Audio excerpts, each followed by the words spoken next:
It usually happens late at night. You open one more tab, then another, and suddenly you're not researching anymore, you're spiraling. Benchmarks, rumors, price trackers, stock alerts. The same two names staring back at you, RTX 5080.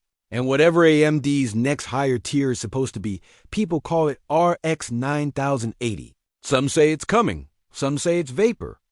And here's the real problem.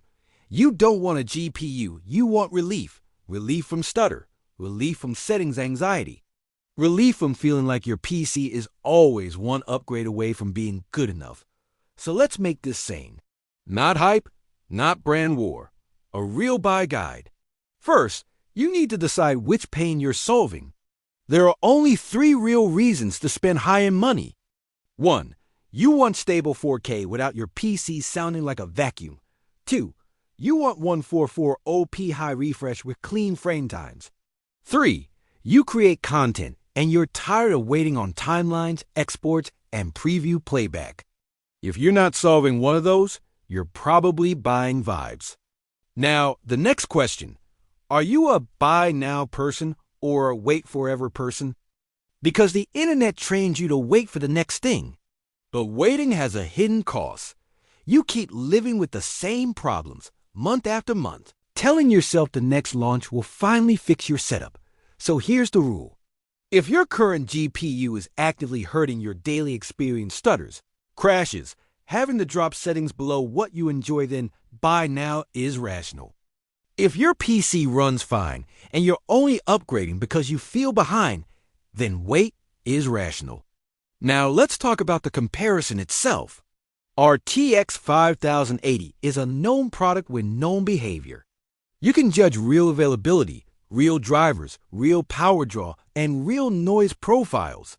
The RX 9080 name is the opposite. It's a placeholder for a higher tier. AMD card that may or may not land soon, and may or may not land at the performance tier people fantasize about. If you buy based on the fantasy, you'll lose twice once to waiting, and again to disappointment. So, how do you choose without lying to yourself? You pick based on what you control. Your monitor, your games, your settings habits, and your full system. Start with your monitor.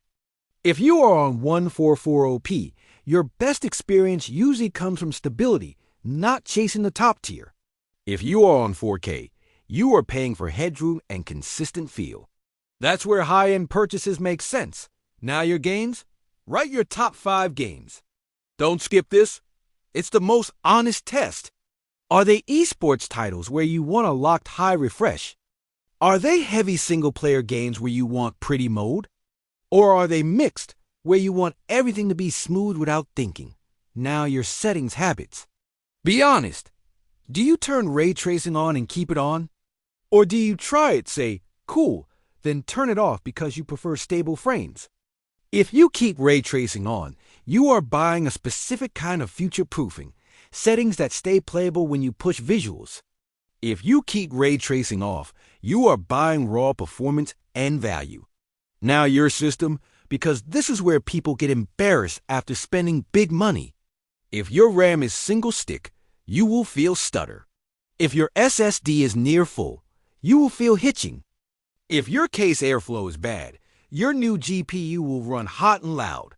If your PSU is borderline, you will live with instability fear. So the Real Buy Guide has one brutal rule. If you cannot afford the supporting upgrades PSU headroom, airflow, and sane storage space, you are not ready for the top tier. Now the pro tip that saves the most money and increases felt performance the most. Cap your FPS. A stable 90 or 120 with flat frame times feels better than an unstable 140 that spikes and dips. It also reduces heat and noise. This is how you make a powerful GPU feel premium instead of chaotic. So what do I recommend? If you need an upgrade now and you want something real, judge what exists. Buy the card that is available, supported, and fits your monitor and your library today. If you're tempted to wait for the mystery card, set a deadline. Not someday, a real date. If nothing official happens by that date, you stop torturing yourself and you buy based on reality. Because the point is not winning a spec sheet argument. The point is building a PC that feels good every day. Quick recap. Know your pain. Know your monitor. Know your top 5 games. Know your settings habits. Fix platform basics. Then buy and cap FPS for stability. Thanks for watching. If you want more no-BS upgrade strategy, follow and subscribe so you don't get trapped in the next hype spiral.